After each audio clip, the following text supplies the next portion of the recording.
Très heureux de vous retrouver aujourd'hui pour Radio Ultra épisode 14, la préparation parfaite, goûter son ultra. Programme chargé. 4 thèmes principaux. Le premier, c'est pourquoi est-ce que je vous soutiendrai que la préparation parfaite, c'est la vôtre. La deuxième chose, et on ira un peu plus loin, on élaborera sur ça avec l'idée de goûter son ultra et un exercice assez pratique que je vous propose. Est-ce qu'il aura de l'intérêt ou pas? Est-ce que ça vous parlera? Telle est la question. Ensuite, on verra est-ce qu'il y a une façon unique de faire finalement? Est-ce qu'il y a une seule façon de goûter son ultra, d'avoir cette préparation parfaite? Est-ce qu'elle est la même pour tout le monde ou pas? On répondra à cette question à l'aide de toutes les questions du mercredi depuis le début de l'année et quel est le lien finalement entre toutes celles-là. Et enfin, on terminera par un mot doux, une citation, même plusieurs, il y en aura une deuxième en bonus tirée de Guillaume Néry, Nature aquatique, que je viens de finir, et c'est absolument génial. Alors c'est parti, et la première chose, c'est pourquoi est-ce que je vous soutiendrai que la préparation parfaite pour l'ultra, c'est la vôtre.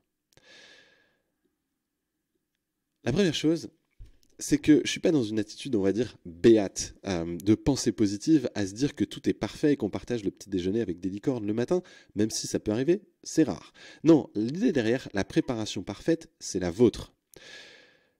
La meilleure, la plus adaptée, celle qui a maximisé votre potentiel, celle qui fait que vous êtes aujourd'hui au niveau que vous êtes, cette préparation, elle est parfaite pour vous, c'est la vôtre. C'est la préparation parfaite. Je pourrais aussi vous dire que c'est la pire des préparations.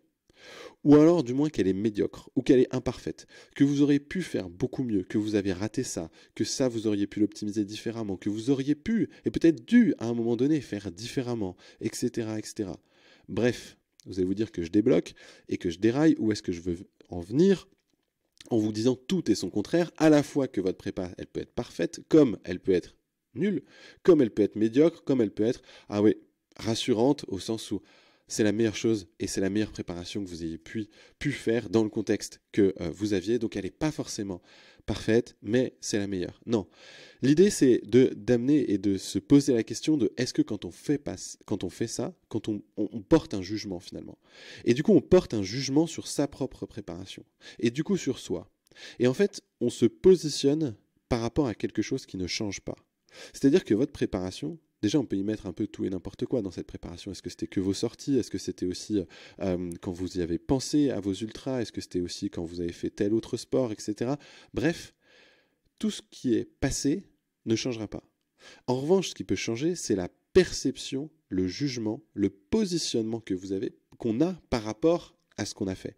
Et ça peut, on va dire, tout changer. C'est ce positionnement qui compte. Et là, peut-être, on peut prendre un exemple de quand vous êtes en course, mais même dans la vie de tous les jours. Mais quand vous êtes en course ou quand vous êtes en train de courir, est-ce que ça vous est déjà arrivé de vous êtes à un moment donné et c'est dur, ah là vous pêchez ou c'est hyper dur, etc. On en a marre, on a envie de rentrer, on a envie que ça s'arrête, on a un peu mal aux jambes, les conditions sont pas terribles, je sais pas, il va pleuvoir, ou on a eu telle nouvelle, ou on s'est agacé avec telle personne avant de partir, ou finalement on court avec des gens mais le rythme est un peu trop soutenu, bref on en a marre, et puis d'un coup, boum, on sait pas pourquoi, tac, on change notre positionnement, notre façon de voir la chose, ça peut être un élément extérieur, ça peut être une discussion qui se lance, ça peut être des fois un déclic, et hop, notre expérience de la course, elle change. Et en fait, on va se rendre compte que finalement, ça va, ça se passe, finalement on est bien, etc. Souvent, ça va être quand on passe à un ravitaillement, parce qu'on va discuter avec un tel, parce qu'on va acter que voilà, on a terminé telle chose, ou à la fin de telle montée, telle difficulté, etc. Alors que le nombre de kilomètres qu'on a fait, la distance qu'on a mis à les faire, ce qui s'est passé réellement, l'effort physique produit, il est le même. Il a été le même. Mais ce qui fait qu'on a un aperçu différent, c'est le positionnement par rapport à ce qu'on vient de faire. Et c'est la même chose dans le temps long que dans le temps court sur une course, dans le temps long sur sa préparation. Et c'est le regard qu'on porte dessus qui est hyper important et qui peut tout changer dans la perception qu'on a, non seulement de sa préparation, mais aussi de ses performances, de sa santé, de comment on se sent, de ce dont on a envie. Donc l'idée derrière, l'idée de dire que la préparation parfaite, c'est la vôtre, comme la pire, c'est aussi la vôtre, c'est de prendre conscience que c'est le positionnement par rapport à ce qu'on fait qui compte. Et dans tous les cas, ce qui ne change pas, c'est que ce que vous avez fait, votre préparation, c'est la seule. C'est la seule qui soit. Et donc l'idée derrière, le fait de considérer que c'est la meilleure et de se dire par défaut c'est la meilleure. C'est pas pour la pensée positive, encore une fois, les licornes au petit déjeuner, devant les arcs-en-ciel, sous les arcs-en-ciel, c'est absolument génial, etc. Non. L'idée, c'est plutôt que si on se dit que c'est la meilleure, ça veut dire qu'on a conscience qu'on a un positionnement par rapport à notre préparation, et que ce positionnement, on le détermine et on le choisit. On le choisit et il a des conséquences. Il a des conséquences parce que si on nourrit des regrets ou du ressentiment, ou en fait inconsciemment on va vouloir se défendre par rapport à ça, ou il y a des choses qui vont rester, on va dire, dans le corps, dans l'esprit, on laisse des impressions, on va dire, qui vont teinter l'aperçu des choses dans la tête, qui vont avoir des conséquences pour l'avenir et pour ce qu'on va faire après. Donc l'idée, si vous me suivez, c'est que, on prend conscience qu'en fait c'est un jugement par rapport à quelque chose, donc c'est un positionnement. La deuxième chose, c'est que ce positionnement, il est indépendant de ce qu'on a fait. Ce qui est fait est fait. Qu'il n'y a qu'une seule chose qu'on a fait, qu'une seule préparation, c'est ce qui s'est réellement passé. Qu'ensuite, ce positionnement, on peut le choisir. On le choisit et il a des conséquences. C'est-à-dire qu'en fonction de ce qu'on choisit, soit on nourrit des regrets, on se dit tiens j'aurais pu faire ça, ou ça j'ai pas pu, ou là ça c'est dommage, ou tiens j'ai craqué pour telle chose, etc. Soit, mais si on fait ça, on va garder, on va dire, des stigmates, conscients ou inconscients, on va garder une partie de notre énergie parce qu'on est fait comme ça, parce que notre inconscient, il veut optimiser, il veut notre survie, etc. Il veut éliminer, on va dire, tous les dangers, toutes les choses comme ça. Et donc, il y a une forme de résistance. Il y a une forme de résistance, on laisse des choses avec lesquelles on n'est pas en paix. Et donc, quand on considère et que le positionnement qu'on a par rapport à ces préparations, c'est de dire, bah ouais, c'était pas parfait, ou etc., tant qu'on ne se dit pas ma préparation est la meilleure, je suis en paix avec elle, et quand je dis ma préparation est la meilleure, c'est juste un moyen d'être en paix avec ce qu'on fait, du coup ça veut dire qu'on tourne 100% de notre disponibilité, de notre attention, de notre énergie, sur ce sur quoi on a le contrôle, à savoir ce qui se passe maintenant. On ne laisse pas une seule miette à ce qu'il y ait un jugement qui peut avoir pour conséquence de déporter notre attention, consciemment ou inconsciemment, vers des éléments sur lesquels on ne peut plus rien. Donc l'idée derrière ça, c'est de dire oui, votre préparation, c'est la meilleure. Pas parce que c'est BA et parce qu'on est dans la pensée positive, mais plutôt parce que, ça montre qu'on a pris conscience que le jugement ou le positionnement que j'avais par rapport à quelque chose qui ne changera pas et qui est figé a des conséquences. Que si je ne considère pas, on va dire, que ma prépa est la meilleure, et c'est une façon de dire que je suis en paix avec mes préparations, du coup, je vais divertir de l'attention et de l'énergie pour quelque chose qui ne servira pas, justement, cet objectif de plaisir, maintenant, sur comment je me définis, comment je définis ce que je fais, et comment j'y prends plaisir, et comment est-ce que ça contribue au maximum à ma préparation et à mon épanouissement, parce que j'y mets maintenant toute mon énergie et toute mon attention. Je ne laisse pas une miette d'énergie, pas une miette d'attention dans le ressentiment, dans le jugement négatif de ce que j'ai pu avoir avant. Voilà. Ça, c'était le premier point. La préparation parfaite, c'est la vôtre. Le deuxième, c'est goûter son ultra. Et là, je vous propose d'aller un peu plus loin, parce que là, on a parlé de comment est-ce qu'on peut penser à sa préparation dans le passé. Là, ce que je vous propose, c'est un exercice beaucoup plus concret et très pratique pour essayer de faire un peu la part des choses entre ce qui est de l'ordre de ma préparation et de ce qui est de l'ordre d'autre chose qui n'est pas ma préparation, que j'appellerais de l'exposition, et qui pourtant, tout ça est rattaché au trail. Et là, le message que je vais essayer de vous faire passer, et il y a 10 jours, j'ai fait mon premier, on va dire, dossard, mais c'était mon premier moment de plusieurs heures dans la nature à courir. Du coup, c'était sur une distance marathon dans le budget. Franchement, c'était génial et c'était trop cool. Et du coup, ça m'a amené à réfléchir un petit peu à ça et à prendre du recul sur ça. Et notamment parce qu'à l'arrivée, j'ai croisé et on s'est vu, on a passé quelques minutes ensemble avec Hervé, qui a rejoint l'Ultra Libre, du coup, quasiment à son début, en octobre 2023. Et du coup, c'est ça que ça m'a inspiré à réfléchir à ce qu'on s'était dit après et au recul qu'on a pris par rapport à ce qui s'est passé dans les derniers mois chacun. Et donc, je vous le partage là, et c'est ça qui a inspiré l'idée de goûter son ultra. Donc, quand on parle de trail, quand on parle d'ultra, a fortiori, ça a une certaine place pour nous, on en parle beaucoup, on s'expose aussi à beaucoup de choses autour du trail et de l'ultra. C'est-à-dire que non seulement il y a le temps qu'on va passer en basket. Si on fait partie du club, il y a tout, ou si on va courir en groupe, etc., il y a toutes les interactions sociales qu'on a entre, que ce soit pour certains et certaines, le partage sur Strava, je vais regarder sur Strava les performances, sur Facebook ce qui se passe pour les autres, on va discuter sur WhatsApp du prochain entraînement, de quand est-ce qu'on se retrouve, de à quelle allure on va aller, de quelle sortie on va faire, de quelle préparation, de quel dossard on prend, dans quel sas on se met, etc., etc. On va écouter tant et tant de podcasts. Parfois, on va lire des magazines, on va du coup s'abonner à des podcasts, écouter, se renseigner, aller voir des fois son kiné, son ostéo, son médecin pour le certificat médical, ne serait-ce que pour ça. On peut raconter ses courses, raconter ses sorties à ses proches, même qui ne courent pas. On peut se mettre en quête de matériel, vouloir optimiser du coup ses bâtons ou tel aspect de la préparation, ou se renseigner sur la nutrition, sur l'hydratation. On va faire des tests donc on va passer des heures sur des sites web à commander, aller en magasin, se faire conseiller sur cette paire de chaussures, etc. Bref, on va s'exposer à énormément de contenu sous toutes ses formes. Il peut être social, il peut être de la recherche, ça peut être aussi des livres, des bouquins, etc. Bref, on s'expose.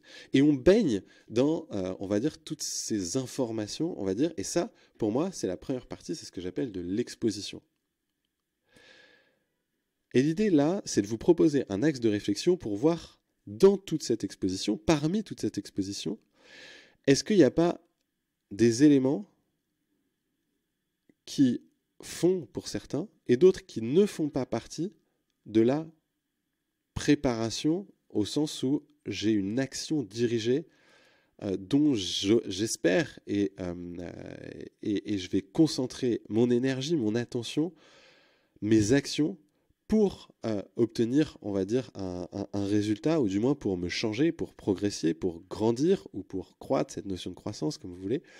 Et du coup, ce que je vous propose, c'est un axe de réflexion pour essayer de catégoriser en deux.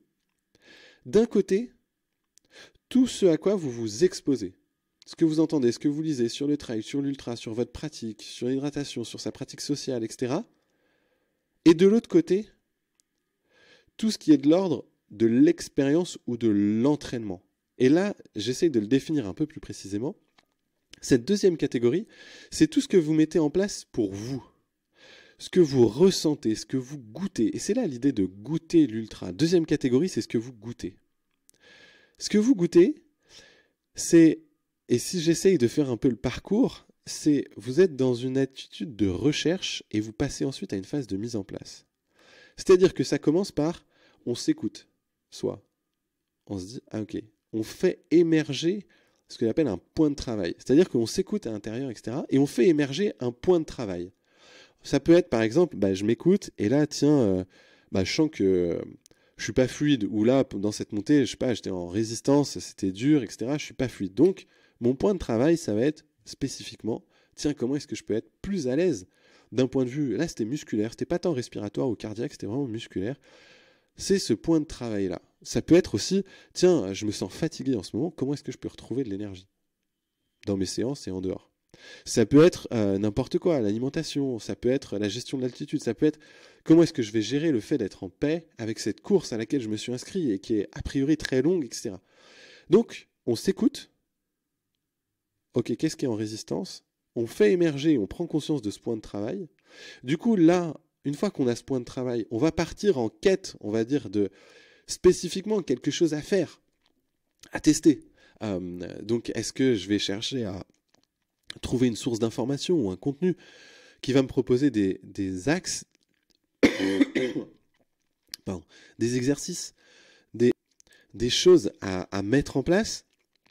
Bref, je vais me mettre dans une posture où, du coup, au premier point, je m'écoute, ensuite je fais émerger cet axe de travail, ensuite je me mets en quête spécifiquement de quelque chose, d'un contenu que je vais ensuite mettre en place. C'est là où, du coup, je vais essayer de le goûter.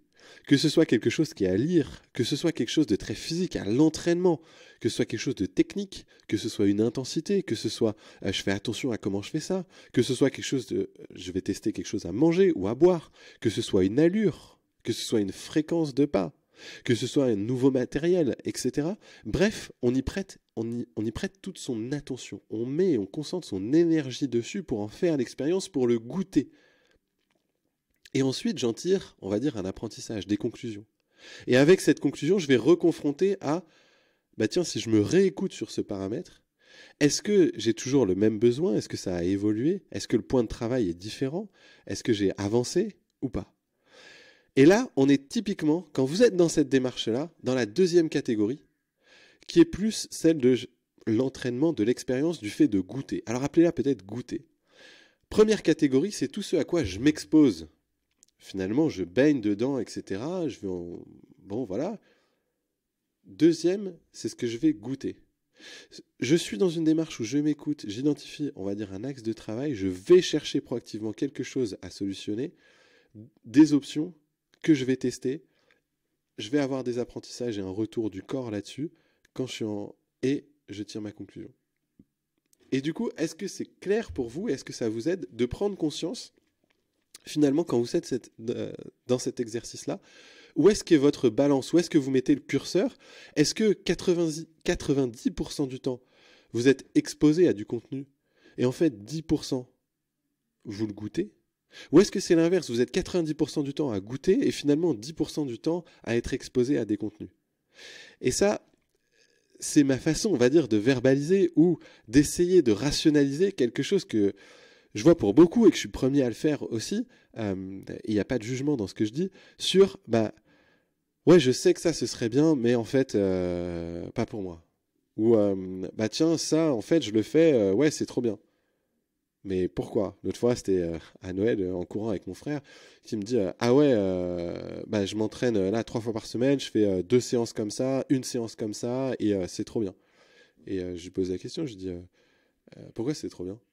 Euh, euh, il me dit je sais pas. La dernière fois, j'ai fait la course la plus longue que j'ai faite cet été. Du coup, j'avais fait ça avant et ça s'est bien passé, mieux que les autres. Et du coup, je dis mais ce que tu as fait avant, du coup, c'est ces séances-là? Il me dit, bah non, ce que j'avais fait avant, c'était autre chose. Je dis, mais donc du coup, ça s'est le mieux passé quand tu as fait telle séance, mais là, tu me dis que les meilleures séances, c'est les autres, pourquoi? Et là, il me dit, bah en fait, j'ai lu sur un site que c'était ces séances-là qu'il fallait faire et que c'était le mieux pour se préparer. Et je dis, ah ok. Donc en fait, et du coup, c'était simplement pour prendre conscience, et je trouve que c'était intéressant dans la démarche, entre ce qu'on a fait parfois, et du coup là on voit un peu dans cet exemple-là, je sais pas si c'est plus clair, le regard qu'on porte sur la prépa parfaite. Et des fois on se dit la prépa parfaite, pour lui, c'est ces séances qu'il a lues, etc., et sur lesquelles du coup il s'est exposé beaucoup plus, et que du coup après il goûte, alors que quand on lui demande ta prépa parfaite en termes de, là pas dans l'absolu et ce que tu as lu, mais de ce que tu as vécu et ressenti sur une séquence d'entraînement et une course qui s'est le mieux passé, et là, c'était complètement différent. Et du coup, c'est là pour vous dire, donc ça c'est un exemple de prépa parfaite, on va dire, entre ce que je lis ou ce que je ressens. Quel est ce qui aiguille finalement mes séances et tout ça? Est-ce que ça part d'un besoin, on va dire, viscéral, d'un besoin que je fais émerger, ou est-ce que c'est quelque chose que je prends de l'extérieur et parce que finalement, je me suis jamais posé la question, ou je suis pas parti de moi pour arriver à cette conclusion-là, etc., mais je l'ai pris tel quel. Qu'est-ce qui est de l'ordre de l'exposition qui va déterminer votre pratique, de qu'est-ce qui est de l'ordre de quelque chose que vous avez goûté. Et je vous le dis aussi parce que, du coup, avec Hervé, quand on s'est retrouvé à la fin de cette course, de cette trace des maquisards, de ce marathon, de nuit, c'était très sympa. Il faisait pas chaud, mais ça allait encore, un peu boueux. Et du coup, Hervé me disait, écoute, donc ça fait des années qu'il court, et juste en écoutant les contenus de l'Ultra Libre, il me dit, j'ai changé juste un paramètre, c'est l'intensité de mes entraînements. Parce que c'est l'interprétation que j'avais de tes vidéos, etc. Et c'est ce que ça m'a donné envie de faire. Et du coup, il a testé, et là, la course, c'était après quelques mois à faire ça et à changer, et lui, tout seul, en autonomie, sur ses allures, etc. Du coup, ça a complètement changé son ressenti pendant sa course. Son ressenti, sa performance aussi, et son plaisir. Et la durabilité, j'allais dire, parce que c'est ce qui ressortait aussi de ce qu'il disait, la durabilité sur le fait que, en fait, ça passe, on va dire, beaucoup mieux. Non seulement dans la vie de tous les jours, sur l'entraînement, mais aussi le jour J, et ça me donne envie, et je vois potentiellement, j'imagine, une certaine progression déjà. C'est pas être plus lent, au contraire, et c'est surtout voir plus loin et s'imaginer avec, à 70 ans, on y reviendra, courir encore. Bref. Et donc là, dans l'exemple de Hervé aussi, et je suis désolé, j'espère que je ne trahis rien Hervé dans ce que je dis et que l'interprétation est à peu près juste, ou du moins elle te choque pas, et que du coup il y a ce qui est de l'exposition et ce qui est goûté. Et là, Hervé, c'est pas mes vidéos, mon contenu, moi j'ai rien à voir là-dedans. Enfin, ou plutôt c'est un élément parmi tant d'autres, mais ce qui fait la valeur de ce que Hervé a trouvé, c'est qu'il a goûté à ça. C'est-à-dire qu'il y avait ce désir chez lui d'essayer de ah ok, comment est-ce que je peux entrer moins en résistance, etc. Ensuite, je vais en quête, on va dire, d'informations, etc. Il s'est trouvé exposé à l'ultra libre, rejoint l'action de rejoindre, d'écouter ce contenu, de le partager. Ensuite, de le tester, on va dire, dans le corps et de le faire émerger. Et enfin, y compris au quotidien pendant les semaines d'entraînement, mais aussi là, maintenant, avec une course qu'il connaît bien, qu'il avait déjà faite, etc., ben, un point de mesure très concret pour avoir un retour d'expérience et voir si, par rapport aux besoins qui étaient exprimés au début, où est-ce que j'en suis, est-ce que j'ai avancé ou pas. Et donc là, on a vraiment, j'ai goûté quelque chose. Et l'exemple de mon frère, où sur cette prépa à 2 séances plus une séance, c'est beaucoup plus une conséquence d'une exposition. Le point de départ n'est pas le même. Donc voilà, j'espère que ça vous parle, l'idée de goûter, on va dire, son ultra, et cet exercice entre, d'un côté, ce à quoi je m'expose, qui définit ma pratique, versus de l'autre côté, ce que je vais goûter, et qui émerge d'une démarche beaucoup plus profonde et personnelle, sur un cycle complet, on va dire, d'apprentissage. Troisième thème, c'est du coup de voir qu'en fait, tout ça, il n'y a pas une seule façon unique de se préparer. Et là, je le répète, je le dis souvent parce que j'en suis convaincu, mais là, c'est d'utiliser un petit peu, vous savez, tous les mercredis sur l'Ultra Libre, il y a les questions du mercredi et ce petit sondage auquel, en général, c'est modeste, mais une vingtaine de personnes répondent. Et du coup, ça donne des indications. Et notamment, là, ce que je voyais depuis quelques semaines et depuis le début de l'année, c'est que, par exemple, sur la question sur l'affûtage, est-ce que vous faites un affûtage et de quelle nature il est? Un tiers des répondants, oui, j'en fais un, mais il n'est pas poussé. Voilà, je ralentis un petit peu, mais voilà, je ne l'ai pas intellectualisé, etc. Pour les 2 tiers, pour un tiers, oui, pour 2 tiers, c'est pas poussé. Bon, il y a une sortie qui saute, je me suis jamais trop posé la question, etc. C'est assez naturel. Par contre, pour un tiers, ah oui, c'est très poussé l'affûtage, j'ai réfléchi, je l'ai testé, etc. Courir en couple, 3/4, non. Avec son conjoint ou sa conjointe, non. Pour un quart, oui. Le repos entre les épreuves. Donc là, on fixait entre une épreuve de 30 km avec tant de D+, une épreuve de 50 km avec tant de D+, combien est-ce que je mettais pour moi de repos parce que c'est ce que je juge optimal pour moi, entre ces deux épreuves si je devais les courir. Et des réponses qui varient entre une semaine jusqu'à 6 mois. De une semaine la majorité des réponses, c'est une semaine à quelques mois. Mais ça va jusqu'à 6 mois. Ça n'a rien à voir. Si on se repose 6 mois entre ces deux épreuves versus si on se repose 2 semaines entre ces deux épreuves, si on les enchaîne, ça n'a rien à voir en termes de préparation, d'état d'esprit, etc. Est-ce que la façon de faire est unique? Non. Par contre, est-ce que le plaisir ou la performance peut être le même au sens l'objectif qu'on se fixe? Oui. Sur le minimalisme, pareil. Il y a 10% qui pensent que c'est pas bénéfique et qu'il ne faut pas le faire. 25%, c'est bénéfique, mais je le fais pas. Donc, potentiellement, j'ai été exposé, du contenu, etc. Ça peut faire sens, etc. Par contre, je ne vais pas le goûter. Et le reste, ah bah tiens, je l'ai goûté, je l'ai essayé, je l'ai fait, j'ai eu des réponses de mon corps, etc. La fréquence de sortie optimale pour prendre un maximum de plaisir, pour certains, c'est 2, pour d'autres, c'est plus qu'une par jour. Donc 8 à 10 par semaine. Pour certains, c'est 3, 4, 5. Enfin bref, il y a toute la diversité entre les deux. Sur la part du mental, pour certains, le mental, c'est entre 0 et 10% de la performance. Pour d'autres, ça va de 80 à 100%. Et avec toutes les variations entre les deux. La réduction pendant l'hiver, il y en a qui coupent totalement pendant quelques mois, parfois. Il y en a d'autres, au contraire, qui ne changent rien, voire qui augmentent le nombre et la fréquence des sorties pendant l'hiver. Tout ça pour dire que, à mon sens, il n'y a pas de façon unique de se préparer, ou plutôt, la façon unique de se préparer, c'est celle qui marche, ou celle qui nous apporte. Encore une fois, la meilleure prépa, c'est la vôtre, et c'est un peu le fil rouge, et ce serait celle qu'on goûte. C'est-à-dire que tout ça, la diversité de ces réponses, en fait, on n'a pas à les juger. Par contre, ce qu'on remarque, c'est qu'a priori, toutes ces réponses-là, pour ceux qui ont fait ces ultras et qui ont mis la réponse après, pour ceux dont la réponse est une conséquence de quelque chose qu'ils ont vécu, ça veut dire qu'ils l'ont goûté. Et c'est ça qui fait que ça a marché. C'est le fait, pour moi, de goûter. Et plus, à mon sens, mais c'est un avis très personnel, plus on va mettre de choses dans « je goûte », Et plus potentiellement ça va être productif parce que ça correspond à soi, parce qu'on va chercher une profondeur, un épanouissement, et plus aussi, eh ben, on devient efficace. Parce que l'exposition, potentiellement, c'est utile, ça peut être intéressant, etc. Mais c'est moins productif que quand on goûte. Donc quand on est en temps contraint, quand on est amateur, qu'on a une vie de famille, qu'on a une vie sociale, qu'on a une vie professionnelle, etc., et qu'on veut, entre guillemets, profiter de ça à fond, que tout ça nourrisse, qu'il y ait de la performance à tous les étages, à mon sens, plus on va être loin dans le curseur de je goûte, et tout ce que je goûte prend une proportion importante, quasi jusqu'à 100%, versus ce à quoi je m'expose, et plus on va rendre productive aussi chaque minute d'entraînement.